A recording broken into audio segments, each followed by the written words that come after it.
අදත් ඔයාලව සාදරයෙන් පිළිගන්නවා සිනමා රිවියු කැෆේ channel එකට. ඉතින් අද ඔයාලට අරන් ඇවිත් තියෙන්නේ සුපිරිම සුපිරි සොම්බි ෆිල්ම් එකක්. ඉතින් වැඩි කතා නැතුව යමු ෆිල්ම් එකට. අමතක නොකර channel එක subscribe කරගෙන යන්න.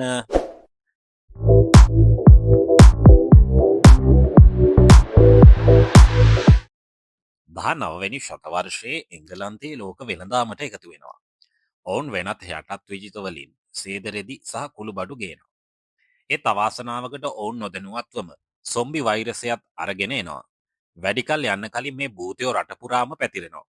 මිනිස්සු මිලියන ගානක් මැරිලා මොලකෑමේ කෑදරකමකින් යුතුව සොම්බිලා විදිහට ආයෙත් නැගිටිනවා. නිරෝගී පුරවැසියෝ චීනයෙන් සහ ජපානයෙන් මාරාන්තික සටන් ක්‍රම ඉගෙන ගන්න පටන් ගන්නවා. අන්තිමේදී ආණ්ඩුව අඩි 100ක් උස ලන්ඩනය වට කරපු ග්‍රෑන්ඩ් බැරියර් කියන දැවැන්ත පවුර හදනවා. ඊට පස්සේ නගරයත් ඒ පවුරත් වට කරලා ඉතා ගැඹුරු අගලක් වෙන රොයල් කැනල් එකක් හදනවා. පවුරයි අඟලයි අතර තියෙන බිමකඩ ඉන් බිට්වීන් අතරමැද කියලා හඳුන්වනවා. කෙන්ට්හි දෙවන සටනේදී ඇලහරහා තිබුණු පාලමක් බිඳගෙන සොම්බිලා එනවා. එයාලා ඉන් බිට්වීන් කලාපේ හිටපු ගම්වාසීන් ඔක්කොම මරලා දානවා. මේ සිද්ධියෙන් රජතුමා උමතු වෙනවා.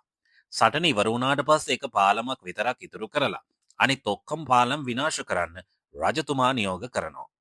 වැඩි කල් යන්න කලින් උසස් පැලැන්ති අය ලන්ඩන් අතහැරලා එයාලගේම ආරක්ෂිත වතුවල ජීවත් වෙන්න යනවා. දවසක් කර්නර් ඩාසිට කවුරු හරි කෙනෙක්ව සොම්බි කෙනෙක් සපා කාලා තියෙනවා කියලා ආරංචියක් ලැබෙනවා. ඒ නිසා එයා හර්ට්ෆර්ඩ්ෂයර් ප්‍රාන්තයේ වත්තකට එනවා. දොරටුව ගාවදී මුරකරුවෙක් එයාගේ අනන්‍යතාවය පරීක්ෂා කරලා එයාව උමගක් දිගේ එක්කගෙන යනවා. එතනදී පූජකෙක් ඩාසිව සපා කාලා නැහැ කියලා තාවුරු කරගන්න එයාගේ නිර්වත් සිරුර පරීක්ෂා කරනවා. ඊට පස්සේ තමයි යාට නිවසට ඇතුළු වෙන්න අවසර ලැබෙන්නේ. ගෙදර ෆෙදර්ස්ටෝන් මහත්මිය යාළුවොත් එක්ක කාඩ් සෙල්ලම් කරමින් ඉන්නවා. මෙහි කවුරුත් සොම්බි ප්‍රහාරයකට ලක් වෙලා නැති බවත්, අවුරුදු ගානකින් එයාගේ වත්තට එක සොම්බියෙක්වත් ඇතුළු වෙලා නැති බවත් ඇය දිවුරාලා කියනවා. ඩාසිත් සෙල්ලම් කරන්න කැමති වගේ මවාපාමින් මේසයකින් වාඩි වෙලා කුණු මස්වලට ආකර්ෂණීය වන මැස්සක් ඉන්න කුප්පියක් එළියට ගන්නවා. කුණු වෙච්ච මස් සුවඳ හඳුනා ගන්න මේ මැස්සන්ට පුළුවන් කියලා කියන ගමන් එයා එයාලව කාමරයකට නිදහස් කරනවා. මැස්සෝ තප්පරයක් විතර පියාඹලා ගිහින් එක මිනිහෙක්ගේ ඇඟේ වහනවා. ඒකෙන් අදහස් වෙන්නේ එයා හෙමින් හෙමින් සොම්බියෙක් බවට පත්වෙමින් ඉන්නවා කියන එකයි. ඩාසි ෂණිකව තමන්ගේ වීදුරුව බිඳලා ඒ කටුවෙන් අර මිනිස්සයාගේ මුහුණට අයිනවා. ඊට පස්සේ තමන්ගේ කඩුවෙන් එයාගේ හිස ගසා දමනවා. ඊට පස්සේ ඩාසි අහනවා මේ පුද්ගලයාගේ නිවසේ වෙන කාට හරි වෛරසය බෝ වෙන්න ඇතිද කියලා. ෆෙදර්ස්ටෝන් ඒක ප්‍රතික්ෂේප කරනවා. ඉතින් ඩාසි අමුත්තන්ව අපහසුතාවයට පත් කරන්න හිතාගෙන අර සොම්බිගේ ඔලුවට පයින් ගහලා විසි කරලා දාලා එතනින් යන්න යනවා. නමුත් ෆෙදර්ස්ටෝන්ගේ දුව දිගටම බොරු කියන්න අකමැති වෙලා උඩ තට්ටුවට දුවගෙන යනවා අර ආසාදිත මිනිස්සයාගේ ලේලියව බලන්න. ඒත් ඒ වෙනකොට පරක්කු වැඩි. ඒ ගෑනු ළමයා ඒ වෙනකොට සොම්බියෙක් වෙලා සේවකයන්ට පහර දීලා ඉන්නේ. දැන් එයා ෆෙදර්ස්ටෝන්ගේ දුවටත් පහර දෙනවා. මේ අතරේ බෙනෙට් මහතා එයාගේ දූවරු 5 දෙනාට සොම්බිලාගෙන් ආරක්ෂා වෙන්න පුළුවන් වෙන්න ලෝකේ දන්න හැම වර්ගයකම ආයුධ සහ සටන් ක්‍රම පුහුණු කරමින් පවතිනවා. හැබැයි එයාලගේ අම්මා බෙනෙට් මහත්මිය ඒ ගැන සතුටු නැහැ. එයාට ඕනේ දූවරු විවාහය ගැන අවධානය යොමු කරනවා දකින්නයි. ළඟ ඉන නර්තන සාදයක් ගැන ආරංචි වුණාම බෙනෙට් මහත්මිය එයාගේ මහත්යාව කැමති කරගන්නවා. පොඩි විවේකයක් විදිහට එයාලට එහෙ යන්න දෙන්න කියලා. එලිසබෙත් ඇරෙන්න අනිත් හැම සහෝදරියක්ම ඒ ගැන උද්‍යාසයෙන් ඉන්නේ. එලිසබෙත් සමාජ හමුවීම් වලට එච්චර කැමති කෙනෙක් නෙමෙයි. එයාලා හැමෝම එයාලගේ ලස්සන ඇඳුම් ඇඳගත්තත් ඒ ඇඳුම් ඇතුලේ ආයුධ හංග ගන්න අමතක කරේ නැහැ. පස්සේ සාදේදී බින්ග්ලි ඩාන්සිත් එක්ක කතා කර කර ඉන්නවා. ඒත් ජේන්ව දැක්ක ගමන් එයාලා ගල් ගහනවා. දැක්ක සැරින් එයාව ජේන්ට ආදරය කරන්න පටන් ගන්නවා. එයා ජේන්ගෙන් නටන්න අහනවා. එයාලා දෙන්න ගොඩක් විනෝද වෙනවා. ඊට පස්සේ බින්ග්ලි බල කරනවා ඩාසිටත් නටන්න කියලා. එලිසබෙත් එක්ක නටන්න කියලාත් කියනවා. ඒත් ඩාසි කියනවා එයා යන්තම් ඉවසිය හැකි කෙනෙක් වුණාට එයාව පොළඹව ගන්න තරම් ලස්සන නෑ කියලා. මේක එලිසබෙත් ඇහෙනවා. ඇයි එතනින් යන්න යනවා. යන ගමන් අහම්බෙන් බෝතලයක් පෙරලිලා හැමෝම ඉස්සරහා ඇයි ලැජ්ජාවට පත් වෙනවා. එළියට ආවට පස්සේ එලිසබෙත් අනන්න පටන් ගන්නවා. ඒත් සොම්බියෙක් බවට පත් වෙලා ඉන්න ෆෙදර්ස්ටෝන් ඇවිත් ඒකට බාධා කරනවා. ඇයට තාම කතා කරන්න පුළුවන්. එයාට එලිසබෙත්ට මොකද්දෝ කියන්න ඕන වෙලා තියෙනවා. හැබැයි ඊට කලින් ඩාසි එයාගේ ඔළුවට වෙඩි තියනවා. වෙඩි සද්ද ඇහිලා කට්ටියක් එළියට එනවා. බලන්න මොකද වුනේ කියලා. ඒ වෙලාවෙම තව සොම්බියෙක් මතුවෙනවා. මුරකාරයෝ ප්‍රහාරයක් ගැන දැනුම් දෙන්න සීනුවන ආද කරනවා. ගොඩක් අමුත්තෝ දුවලා ගිහින් හැංගෙද්දි බෙනට් සහෝදරයෝ එයාලගේ ආයුධ අරගෙන සොම්බිලා එක්ක සටන් කරන්න පටන් ගන්නවා. එයාලට කිසිම අනුකම්පාවක් නැතුව සටන් කරනවා. එයාලගේ කඩු වලින් එල්ල කරන නිවැරදි පහරවල් වලින් සහ හොඳින් එල්ල කරන පා පහරවල් වලින් හැම සත්වයකම බිම දානවා. එලිසබෙත් සටන් කරන විදිහ දැකලා ඩාසිට එයාගෙන ආකර්ෂණයක් ඇති වෙන්න පටන් ගන්නවා. ඊට පස්සේ සොම්බි මලසිරුරු ඔක්කොම පුච්චලා දානවා. සහෝදරියෝ ගෙදර ගියාම ජේන් අතර කරන්නේ නැතුව බින්ග්ලි ගැන කතා කරනවා. එලිසබෙත් පුහුණුවීම් කරන ගමන් ඩාසිගේ හැසිරීමයි උඬකුකමයි ගැන නොනවත්වා දොස් කියනවා. ඒකෙන් එයාගේ චලනයන් සහ පාරවල් තවත් දරුණු වෙනවා. පව්වදා ජේන්ට බින්ග්ලිගෙන් තේපැන් සංග්‍රහයකට ආරාධනා ලැබෙනවා. බෙනට් මහත්මිය එයාට කරත්තේ වෙනුවට අශ්වයෙක් පිට යන්න කියනවා. එහෙම වුණොත් වැස්සොත් එයාට එහෙ නවතින්න කියයි කියලා හිතලා. එහෙ යන අතරමඟදී බල්ලෝ ටිකක් දුවගෙන එනවා. මොකද එයාලගේ පස්සෙන් සොම්බියෙක් පන්නනවා. ජේන් වෙඩි තියන්න ලෑස්ති වෙනවා. ඒත් එයාගේ අශ්වයා බය වෙලා එයාව බිම දාලා දුවලා යනවා. ඊට පස්සේ ජේන් වෙඩි තියන්න උත්සාහ කරනවා. ඒත් එයාගේ තුවක්කුව පත්තු වෙන්නේ පිටිපස්සට. එයාගේ අත තුවාල වෙනවා. අන්තිමේදී සොම්බියා එයාට පහර දෙද්දි ජේන් එයාගේ පීය අරගෙන අතින් පයින් සටන් කරනවා. ඉක්මනට සොම්බිගේ අත් දෙක කපලා දාලා කකුල් වලටත් කොටනවා. ඒක බිම වැටුනාම එයා ඒකේ පපුවට පයින් ගහලා ඔළුව පාගලා මරලා දානවා. වහින්න පටන් ගද්දී ජේන් දකින්න සොම්බි අම්මා කෙනෙක් ආසාදිත බබෙක්ව අතේ තියාගෙන එයා දිහාට එනවා. පහුවදා එලිසබෙත් බින්ග්ලිගේ ගෙදරට එනවා. ජේන් උණ හැදිලා ඉද්දි එයාලට හම්බ වෙලා ඒ නිසා එයා උණෙන් එහෙ රෑ ගත කරලා. එලිසබෙත් ඇවිත් තියෙන එයාව බලන්න. හැබැයි ඩාසිට සැකයි ජේන්ට වෛරසය බෝ වෙලා ඇති කියලා. ඒ නිසා දොස්තර කෙනෙක් එයාව පරීක්ෂා කරද්දී ඩාසි කැරියන් මැස්සන්ව නිදහස් කරනවා. පොඩි ක්‍රමීන් ජේන්ට කිසිම ප්‍රතිචාරයක් දක්වන්නේ නැහැ.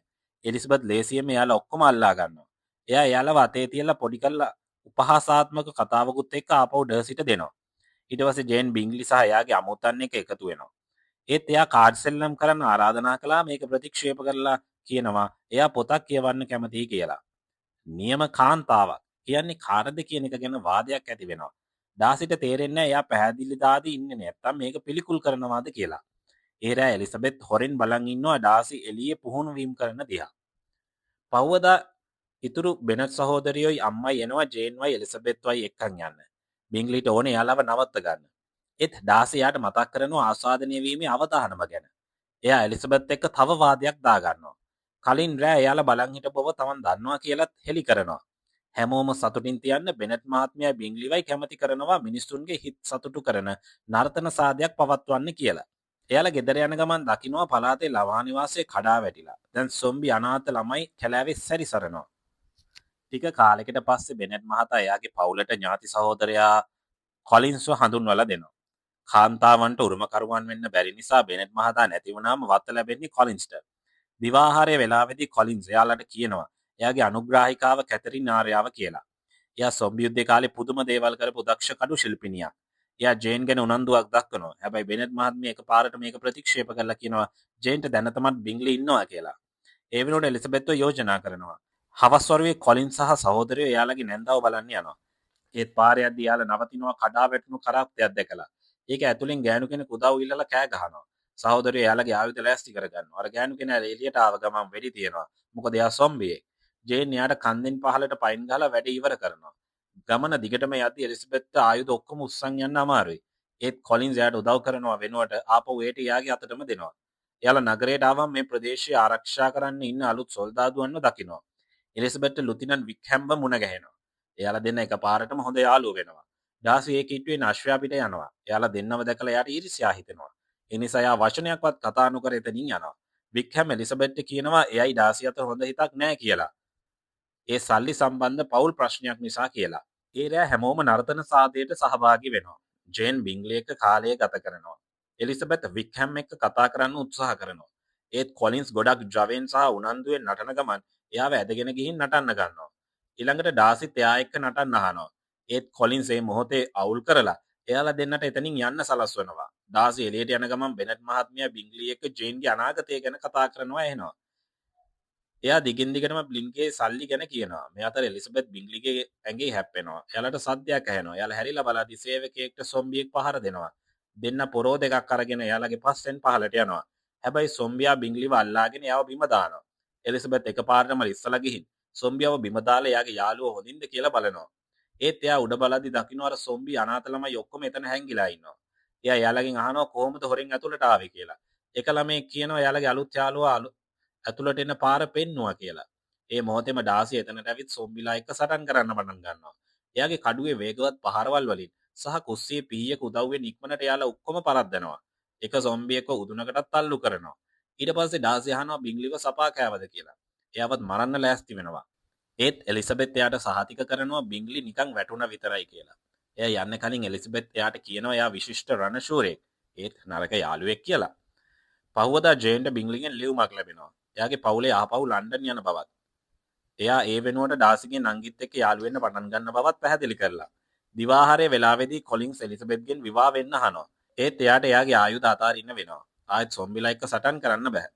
එලිසබෙත් ඒක ප්‍රතික්ෂේප කරලා එයාගේ හිතේ තියෙන කේන්තිය නැති කරගන්න එළියට දුවලා ගිහින් පුහුණු වීම කරනවා. එයාගේ අම්මා එයාට බනිනවා මෙච්චර වැදගත් යෝජනාවක් අහක දැම්මට. ඒත් එයාගේ තාත්තා එයාගේ තීරණයට ගරු කරනවා. එලිසබෙත් එයාගේ තාත්තව බදාගෙන එයාට ස්තුති කරනවා. ඒත් එයාගේ අම්මා දිගටම දොස් කියනවා. ඒ නිසා එයා ටිකක් නිස්කලංකව ඉන්න කැලේට දුවනවා. කැලෑවේදී එලිසබෙත් දකින්න උස තොප්පි දාගත්ත මිනිස්සු 4 දෙනෙක්ට උඩින් කුරුල්ලෝ රෑනක් පියාඹනවා. ඊට පස්සේ වික්හැම් එයා ගාවට එනවා. එයා ආපහු හැරෙද්දී අර මිනිස්සු 4 දෙනා නැහැ. වික්හැම් කියනවා එයා මුකුත් දැක්කේ නැහැ කියලා. ඊට කලින් එයා එලිසබෙත්ට විශේෂ තැනකට යන්න ආරාධනා කරනවා. ටික වෙලාවකට පස්සේ එයාලා පල්ලියකට එනවා. එතන පූජකෙක් දේශනාවක් කියනවා. සෙනග හැරුණාම එලිසබෙත් කම්පනයකට පත් වෙනවා. ඒ හැමෝම සොම්බි කියලා දැකලා. වික්හැම් එයා ආයුධ ගන්න හදන එක නවත්තනවා. එයාලා බලන් ඉන්නවා පූජකයා එයාලට ඌරන්ගේ මොළ කවන දිහා. ඒකෙන් හෙළිවෙන්නේ ආසාදිත මිනිස්සු මිනිස්සු මොළ කෑවේ නැත්තම් සම්පූර්ණයෙන්ම සොම්බිලා බවට පත් වෙන්නේ නැහැ කියලායි. වික්හැම් කියනවා මේක තමයි සොම්බිලා සහ මිනිස්සු අතර අවබෝධයක් ඇති කරගන්න තියෙන යතුර කියලා. එලිසබෙත් ඒකට එකඟ වෙලා කියනවා එයාලා මේ අදහස රජයට ඉදිරිපත් කරන්න ඕනි කියලා. හැබැයි වික්හැම් පැහැදිලි කරනවා යුද්ධයෙන් රටේ ආර්ථිකය බංකොලොත් වෙන්න කිට්ටු වුණ නිසා එයාට උදව් ඉල්ලන්න යන්න කවුරුත් නැහැ කියලා. ටික කාලයකට පස්සේ එලිසබෙත්ගේ යාළුවෙක් එයාට කියනවා එයා කොලින්ස්ට විවාහ ගිවිසගෙන ඉන්නේ කියලා. එයාගේ අනාගත නැන්දම්මලා මාමණ්ඩිලා හම්බෙන්න යනකොටත් එයත් එක්ක බාරකාරියෙක් විදිහට එන්න කියලාත් කියනවා. කොලින්ස්ගේ වත්තේදී එලිසබෙත් කැතරින් ලුසිෆර්ව මරණ පින්තූරයක් දැකලා විනෝද වෙනවා. සොම්බි විනාශයේ අශ්වාරෝහකයන් 4 දෙනාගේ පින්තූරයකුත් තියෙනවා. කියවෙන්නේ ලෝක විනාශයක් ලං වුණාම එයාලා මතුවෙනවා කියලයි. එලිසබෙත්ට තේරෙනවා එයාලා තමයි එයා කැලේදී දැක්ක මිනිස්සු කියලා. ඊට පස්සේ එයා අන්තිමේට කැතරින්ව එයාගේ දුවවයි හම්බ වෙනවා. ඩාසිත් එතන ඉන්නවා දැකලා එලිසබෙත් පුදුම වෙනවා. එයා කැතරින්ගේ බෑන කියලාත් දැනගන්නවා. වැඩි වෙලා යන්න කලින් වික්හැමුත් එතනට එනවා. මොකද එලිසබෙත් එයාට ආරාධනා කළා තිබුණේ එයාගේ සැලැස්මට අවශ්‍ය සල්ලි ඉල්ල ගන්න පුළුවන් වෙයි කියලා. කැතරින් හිතනවා සොම්බිලත් එක්ක මිතුරු වෙන අදහස විකාරයක් කියලායි. එයාලා කවදාවත් නායකයෙක්ට ඇහුම්කන් දෙන්නේ නැහැ කියලාත් කියනවා. ඒත් කොලින්ස් පෙන්වා දෙනවා බයිබලයේ කියනවා ප්‍රතික්‍රිස්තුත් මලවුන්ට නායකත්වය දෙනවා කියලා. ඩාසි කැතරින්ගේ මතයට සහාය දෙනවා. වික්හැම් එයාගේ තාත්තා ගැන කියද්දී එයාට කේන්ති යනවා. ඒ නිසා එයා මුරකාරයන්ට කියලා වික්හැම්ව එළියට දානවා. එලිසබෙත් ඩාසිට කියනවා එයා මලවුන් වගේම හැඟීම් දැනීම් නැති කෙනෙක් කියලා. ඒ රෑ ඩාසි එයාගේ කේන්තිය පාලනය කරගන්න ගොඩක් වෙලා එළියේ පුහුණු වීම කරනවා. එලිසබෙත්ට නිින්ද යන්නේ නැහැ. එයාගේ යාළුවා ගොරවන නිසා. එයා වත්තේ ඇවිදින්න යනවා. එතනදී එයාට වික්හැම්ව හම්බ වෙනවා. එයා ඇවිත් තියෙන්නේ එයාට කියන්න ඩාසි බින්ග්ලි පවුලට කියලා තියෙනවා ජේන් ඉන්නේ එයාලගේ සල්ලි පස්සෙන් කියලා. වික්හැම් එලිසබෙත්ගෙන් එකට පැනලා යන්නත් අහනවා. ඒත් එයා ඒක ප්‍රතික්ෂේප කරනවා. යන්න කලින් වික්හැම් එයාට මතක් කරනවා විනිශ්චය දවසේ එනවා කියලා. පව්වදා ඩාසි එලිසබෙත්ට කියනවා එයා ඇයව පහත් කෙනෙක් විදිහට සැලකුවත් එයා තාමත් එයාට ආකර්ෂණීය වෙනවා කියලා. ඒ නිසා එයා එයාගෙන් විවාහ වෙන්න අහනවා. එලිසබෙත් ඒක ප්‍රතික්ෂේප කරලා එයා ජේන්ටයි බින්ග්ලිටයි කරපු දේ ගැන දොස් කියනවා. ඒත් ඩාසි එයාගේ මැදිහත් වීම සාධාරණීකරණය කරනවා. කේන්තිගේ එලිසබෙට්ට එයා පයින් ගහලා එයා වඩුමුට්ටු ගොඩාක් විසි කරලා යකඩ පොල්ලකින් එයාට පහර දෙනවා. එයා ඉක්මනට ආරක්ෂා වෙනවා. අන්තිමේදී එයාලා මේසය උඩ අපහසු ඉරියව්වක නතර වෙනවා. එයාලගේ වාදය සම්පූර්ණයෙන්ම සරණක් බවට පත් වෙලා. එයාලා පහරවල් ගොඩක් හුවමාරු කරගන්නවා. අන්තිමේදී එයාලා තවත් අපහසු ඉරියව්වක නතර වෙනවා. එලිසබෙත් කියනවා එයා කවදාවත් එයාව කසාද බඳින්නේ නැහැ කියලා. අන්තිමේදී ඩාසි යනවා. එයාට ලොකු කම්පනයක් ඇති වෙනවා. පස්සේ එලිසබෙත්ට ඩාසිගෙන් ලියුමක් ලැබෙනවා. එයා තමන්ව පැහැදිලි කරලා. එයා කියනවා එයාට ජේන්ට රිද්දන්න අදහසක් තිබුණේ නැහැ. එයා බින්ග්ලිව යවුවේ බෙනෙට් මහත්මියගෙන් එයාව ආරක්ෂා කරන්න විතරයි කියලා. එයා තවදුරටත් පැහැදිලි කරනවා එයාට එයාගේම තාත්තව සොම්බි කෙනෙක් වුණාම මරන්න සිද්ධ වුණා කියලා. එයා තාමත් වික්හැම්ට පොරොන්දු වෙච්ච සල්ලි දුන්නා කියලා. හැබැයි වික්හැම් දිගටම තව තවත් සල්ලි ඉල්ලගෙන ආවා. ඩාසි ගෙවන්න කැමති වුණේ නැති නිසා එයා අමනාප වුණා. ඊට පස්සේ වික්හැම් සල්ලිවලට ඩාසිගේ යෝන්විය හිටපු නංගිව කසාද බඳින්න හැදුවා. ඒත් ඩාසි නියම වෙලාට එයාව බේරගත්තා. අන්තිමට ඩාසි එලිසබෙත්ට දන්වනවා එයා එයා ගැන තියෙන එයාගේ හැඟීම් වලට ගරු කරනවා කියලා. ඒ නිසා එයාගේ හිතේ තියෙන දුක අමතක කරගන්න එයා ලන්ඩනයට ගිහින් තියෙනවා අලුත්ම සොම්බි ප්‍රහාරයකට එරෙහිව සටන් කරන්න කියලා. එයා හිතනවා කවුරු හරි සොම්බිලාට නායකත්වය දෙනවා කියලා. මොකද ප්‍රහාර ගොඩක් සංවිධානාත්මකයි. එලිසබෙත් ගෙදර ආවම එයා භීතියට පත් වෙනවා වික්හැම් බාලම සහෝදරිය ලිඩියාවත් අරගෙන පැනලා ගිහින් කියලා දැනගත්තාම. එයා අනුමාන කරනවා එයා එයාව සොම්බි පල්ලියට අරගෙන යන්න ඇති කියලා. ඒ රෑ එලිසබෙත් ගාවට කැතරින් එනවා. එයා නිවේදනය කරනවා එලිසබෙත් ඩාසිව කසාද බැන්දේ නැත්නම් ඩාසි එයාගේ දුවව කසාද බඳිනවා කියලා. එලිසබෙත් මේ දවස්වල ඩාසි දිහා යාපත් විදියට බලනවා. ඒත් එයා තාමත් සම්බන්ධයක් ගැන අවිනිශ්චිතයි. ඒ නිසා කැතරින් එයාගේ මුරකරුට එරෙහිව ද්වන්ද සටනකට එයාට අභියෝග කරනවා. ඒ මිනිස්සයා ලොකුයි ශක්තිමත්. ඒ නිසා එයා ගොඩක් භයානක පහරවල් එල්ල කරනවා. එලිසබෙත් ප්‍රහාර ලේසියෙන්ම නවත්තනවා. එයා එයාගේ බෙල්ල මිරිකාදීත් එයා අතාරින්න කැමති වෙන්නේ නැහැ. එයා මේ මිනිස්යාගේ මූණ කපලා අත කඩනවා. විශිෂ්ට පාපහරකින් එයා එයාව බාල්කයක වද්දනවා. ඒක කැඩිලා සිවිලිමේ කොටසක් එයාගේ ඇඟට වැටෙනවා. කැතරින් එයාගේ කඩු වලින් එලිසබෙත්ව කොටු කරගන්නවා. ඒත් එයාගේ අදිෂ්ඨානයට ගරු කරන බව පිළිගන්නවා. ඒ මොහොතේම බෙනට් මහතා කාමරයකට එනවා එලිසබෙත්ට එයාගේ නංගිව බේරගන්න යන එක තහනම් කරන්න. මොකද ඒක ගොඩක් භයානකයි කියලා. ජේන් උදව් කරන්න ඉදිරිපත් වෙනවා. ඒත් එලිසබෙත්ට ඕනෑ නෑ එයා එනවට. මොකද එයාට ඕනේ එයා පවුල ආරක්ෂා කරනවා දකින්නයි. එතකොට කැතරින් යෝජනා කරනවා එයාගේ වත්තේ බෙනට් පවුලව බලා ගන්නම් කියලා. එතකොට ජේන්ට එලිසබෙත්ට යන්න පුළුවන්. දෙන්න පාලම ගාවට ආවහම සොල්දාදු එයාලව නවත්තලා දන්වනවා එයාලා පුපුරන ද්‍රව්‍ය ගොඩක් අටවලා තියෙනවා කියලා. ලන්ඩනේ ඉන්න සොම්බි රාංචුව රටේ අනිත් පැත්තට ආක්‍රමණය කරන එක නවත්තන්න හෙට උදේ පාන්දරින් පාලම පුපුරවලා දානවා. සහෝදරයෝ එයාලව ගණන් ගන්නේ නැතුව ඉස්සරහට යනවා. මේ අතරේ බින්ග්ලි යුද පිටියේ ඉන්නවා. එයා අගලක හිර වෙලා ඉන්න සොම්බිලාට බෝම්බයක් විසික් කරනවා. ඒත් එයා යන්න හදාදිම සත්වයෙක් එයාගේ බෙල්ලේ දාගෙන හිටපු සලුවෙන් අල්ල ගන්නවා. වාසනාවකට ජේන් නියම වෙලාවට එතනට ඇවිත් සලුව කපලා එයාව පිපිරීමෙන් එහාට තල්ලු කරනවා. ඒ කිට්ටුව ඩාසි තව සොම්බියෙක්ව එයාගේ කඩුවෙන් මරනවා. ඒත් එයාට පේනවා පොළොවෙන් උඩට එන මලවුන්ගේ අත් ගොඩක්. ලොකු සොම්බියෙක් එයාට පිටිපස්සෙන් පහර දෙන්න හදාද්දි එලිසබෙත් ඉස්සල්ලාම පොරවකින් ඒකව මරනවා. එයා පැහැදිලි කරනවා එයාලා හිටගෙන ඉන්නේ සොම්බි සොහනක් උඩ කියලා. ඒ නිසා යාලා නැගිටින මල සිටුන මරන්න පොළොවට අනින්න පටන් ගන්නවා. ඊට පස්සේ එලිසබෙත් යාගේ නංගි පල්ලියේ ඉන්නවා කියලා යාට කියනවා. ඩාසිට යාට දන්වන්න වෙනවා ඒ ගොඩනැගිල්ල දවස් 5කට කලින් ගිනි තිබ්බා කියලා. ඒ නිසා යාගේ නංගි මැරිලා වෙන්න පුළුවන් කියලා. ඩාසි යද්දි හෙලි වෙනවා යා බොරු කිව්වේ කියලා. යා එලිසබෙත්ට පල්ලිය විනාශ වුණා කිව්වේ යා වනතුරෙන් ඈත් කරලා තියන්නයි. ඒත් ඇත්තටම ගොඩනැගිල්ල හොඳින් තියෙනවා. යා පල්ලිය වටේ හොරෙන් ගිහින් දකින්නවා විනාශයේ අශ්වාරෝහකයන් 4 දෙනා සොම්බි රංචුවකන මග පෙන්වනවා.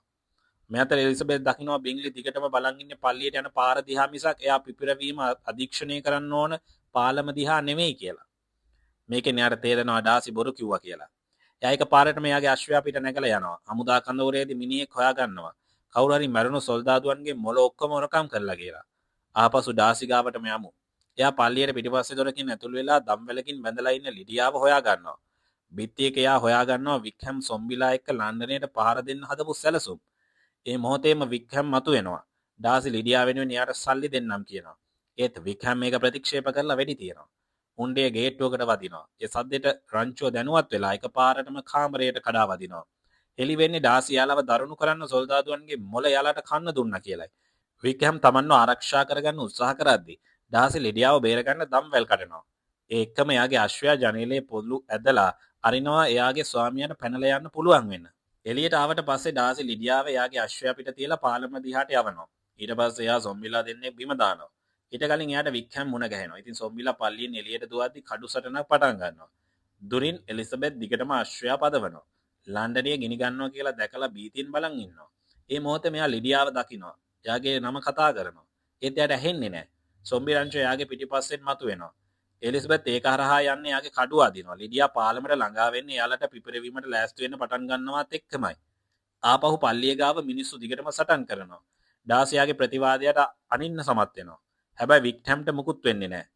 මොකද එයාලා මුලින්ම මලවුන්ගේ කෙනෙක් වෙලා ඉඳලා තියෙන්නේ. එයා ඩාසි කෙරෙහි තියෙන වෛරය නිසා මොළ කෑමේ ආශාව මැඩපවත්වාගෙන ඉඳලා තියෙන්නේ. වික්හැම් පැහැදිලි කරනවා අශ්වාරෝහකයන් 4 දෙනා නිරයෙන් නැගිටලා තියෙනවා. එයාලට නායකත්වය දෙන ප්‍රතික්‍රිස්තුස් තමන් කියලා. එයා ඩාසිගේ බෙල්ල මිරිකන්න පටන් අරගෙන එයාගේ හිස ගසා දාන්න ලෑස්ති වෙනවා. ඒත් එලිසබෙත් එයාගේ අත කපලා එයාගේ අශ්වයාගෙන් එයාව පාගලා ඒක නවත්තනවා. ඊට පස්සේ යුවල එලිසබෙත්ගේ අශ්වයා පිට නැගලා පැනලා යනවා. සොම්බි රංචෝ එයාලගේ පස්සෙන් එනවා. එයාලා පාලමට ළඟා වෙන්නේ සොල්දාදුව බෝම්බ ක්‍රියාත්මක කරනවත් එක්කමයි. සහෝදරයෝ හිතනවා එලිසබෙත් ඒ පිපිරීම් වලින් මැරෙනවා කියලා. හැබැයි දුමාරේ අයින් වුණාම එලිසබෙත් සුන්බුන් උඩ බඩ ගන්නවා. එයාට සිහි නැති ඩාසිගේ සිරුර එයා ගාවම තියෙනවා හම්බ වෙනවා. එයා අඬන ගමන් යාව සිපගෙන එයාට ආදරේ කියනවා. දවස් කිහිපයකට පස්සේ බින්ග්ලි ජේන්ගෙන් කසාද බඳින්න අහනවා. එයා අනිවාර්යෙන්ම හා කියනවා. ඩාසි කෝමා එකෙන් නැහැරෙනවා. එයා එලිසබෙත්ට කියනවා එයාට පාලමුඩදී එයා කියපු දේ ඇහුණා කියලා. එයා යාට විවාහ යෝජනා කරනවා. එයා හා කියනවා. ඊට පස්සේ එයාලා සිප ගන්නවා. යුරවල් දෙක විවාහ ගිවිස ගන්නවා. කොලින්ස් තමයි විවාහය කරවන්නේ. හැමෝම සතුටින් ඉන්නවා. ඒත් එයාලා දකිනවා වික්හැම් සොම්බි රංචුවකුත් එක්ක එනවා. එහෙනම් මේ වගේ තවත් සුපිරි මූවි එකකින් හමු වෙමු.